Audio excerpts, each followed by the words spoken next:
Hello everyone, how are you? I hope you all are fine. आज हम लोग national institute of open schooling का secondary course psychology का module 2 basic psychological processes lesson 5 sensory processes attention and perception का बचा हुआ part आज हम लोग कवर अप करने का कोशिश करते हैं। तो चलिए शुरू करते हैं। Hello dear students, now we are going to study section 5.3 Perceptual Organization.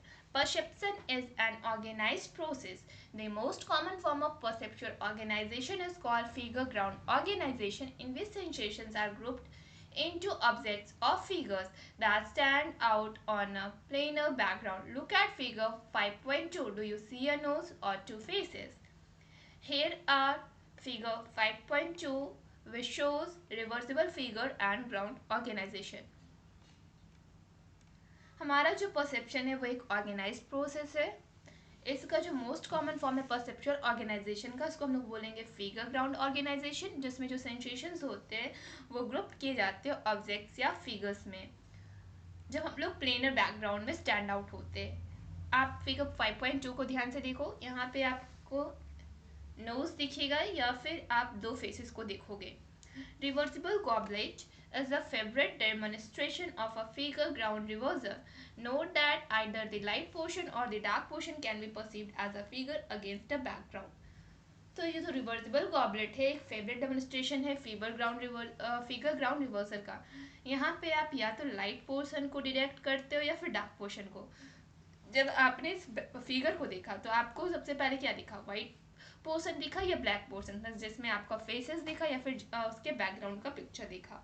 तो ये होता है रिवर्सिबल फिगर या फिर ground organisation. Laws of perceptual grouping. The factors which determine perceptual grouping are proximity. All other factors being equal stimuli that are near one another tend to be grouped together. For example, if four stand near one another and a fifth 10 feet away, the adjacent four will be seen as a group and the distant fifth is an outsider. Events that are close in time and space are also perceived together.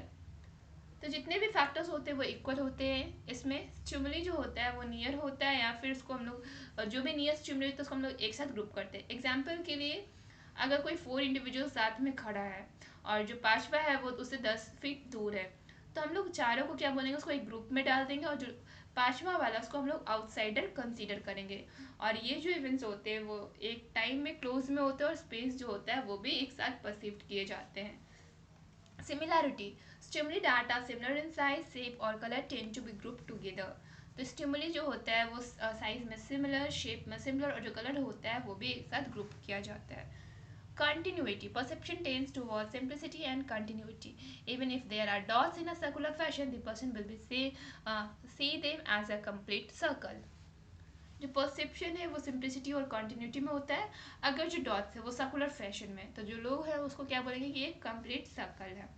Closure. It is tendency to complete a figure that is incomplete but has a consistent overall form. तो एक जो closure होता है वो उसके पास कैसा tendency होता है कि वो किसी भी इनकम्प्लीट फिगर को कंप्लीट करे लेकिन उसमें कंसिस्टेंट ओवरऑल बना रहता है। Common region. Stimuli that are found within common area tend to be seen as a group. वैसा स्टिमुली जो कि कॉमन एरिया में पाया जाता है उसको हम लोग कैसे देखेंगे, ग्रुप के तौर पे देखेंगे। यहाँ पे आपका फिगर 5.3 शो कर रहा है laws of perceptual grouping. Perceptual constancy. Perception of an object's shape, size, or brightness remains the same even though its image on the retina has changed. This is called perceptual constancy and is found in all senses through most examples given here are of vision. If the perceived size of an object remains the same even though the size of its image on the retina changes, it is called size constancy. In shape constancy, the shape of an object remains stable even though the shape of its retina image changes. Brightness constancy refers to the fact that the brightness of objects appears to stay the same as lighting conditions change. Perception किसी भी object का करते तो उसके shape, size या brightness पे हम लोग देखते हैं कि उसका जो इमेज है वो रेटिना पे किस प्रकार से चेंज हो रहा है। इसको हम लोग बोलेंगे परसेप्चुअल कॉन्स्टेंसी और ये हमारे सेंसेस में पाया जाता है, जिससे जो मोस्ट एग्जांपल्स है वो यहाँ पे हम लोग विजन का लेंगे। अगर हम लोग परसीव्ड साइज किसी भी ऑब्जेक्ट का देखेंगे रिमेन है और उसका जो साइज है इमेज का वो रेटिना पे चेंज होते रहता है, इसको हम लोग बोलेंगे साइज कॉन्स्टेंसी। जो शेप कॉन्स्टेंसी है उसमें किसी भी ऑब्जेक्ट का जो शेप होता है वो स्टेबल रहता है, जबकि उसका जो शेप होता है वो रेटिना पे उसके इमेज को चेंज करते रहता है। ब्राइटनेस कॉन्स्टेंसी उसको हम लोग रेफर करेंगे जिसमें जो ऑब्जेक्ट का जो ब्राइटनेस है उसको अपेयर क्या करते हैं कि वो जैसा कि लाइटनिंग कंडीशंस हैं वो चेंज हो रहा है। Depth perception, it is the ability to see three-dimensional space and to accurately judge distances. Without depth perception, you can't ride on a motorcycle or a drive car, catch a ball, thread a needle, or simply walk around a room. The world would look like a flat surface. The ability of depth perception is partly innate and partly learned. Depth Depth cues are features of environment and messages from the body that supply information about distance and space. The cues which work with just one eye are called monocular cues, and those which require two eyes are called binocular cues. Binocular cues are the most basic source of depth perception that is caused due to retina disparity, a discrepancy in the images that reach the right and left eyes. A person with one eye will have very limited depth perception. तो ये जो है उसमें ability होता है हम लोग को थ्री डायमेंशनल स्पेस को देखने के, और हम लोग किसी भी डिस्टेंसेस को एक्यूरेटली जज कर सकते हैं। बिना डेप्थ परसेप्शन के आप मोटरसाइकिल पर राइड नहीं कर सकते, कार को ड्राइव नहीं कर सकते, बॉल कैच नहीं कर सकते, इवन आप नीडल में भी थ्रेड को नहीं डाल सकते, और सिंपली आप रूम में भी वॉक नहीं कर सकते। ये जो वर्ल्ड है वो एक फ्लैट सरफेस दिखेगा, और वो जो हमारा डेप्थ परसेप्शन का जो एबिलिटी है वो पार्टली इनेट होता है मतलब जन्म से, और पार्टली उसको हम लोग सीखते हैं। डेप्थ क्यूज एक ऐसा फीचर्स है इन्वायरमेंट का जो हमारे बॉडी को मैसेज करता है और इन्फॉर्मेशन को सप्लाई करता है डिस्टेंस और स्पेस के बारे में। ये जो क्यूज है वो कैसे वर्क करता है, एक आई से जब वर्क करेगा इसको हम लोग मोनोक्यूलर क्यूज बोलेंगे, जब दोनों आंख से ये वर्क करेगा तो उसको हम लोग क्या बोलेंगे, बाइनोक्यूलर क्यूज। ये जो बाइनोक्यूलर क्यूज होते हैं वो मोस्ट बेसिक सोर्स होते हैं डेप्थ परसेप्शन के। जैसे जो रेटिना होता है उसमें जो डिस्पैरिटी होता है वो करेक्ट होता है और लेफ्ट और राइट आइज में होता है। एक ऐसा पर्सन जो एक आंख से ही देखने में एबल हो तो उसके पास लिमिटेड डेप्थ परसेप्शन होता है। Pictorial cues for depth are features found in paintings, drawings, and photographs that impart information about space, depth, and distance. This influences causes apparent perception of things which are not there. For example, if you stand between two railway tracks, they appear to meet at the horizon, even though they actually remain parallel. तो जो pictorial cues जो depth का होता है वो एक ऐसा features होता है जो कि पेंटिंग्स, ड्राइंग्स और फोटोग्राफ्स में पाए जाते हैं, और एक इम्पॉर्टेंट हमारे लिए एक इंफॉर्मेशन होता है स्पेस, डेप्थ और डिस्टेंस के लिए।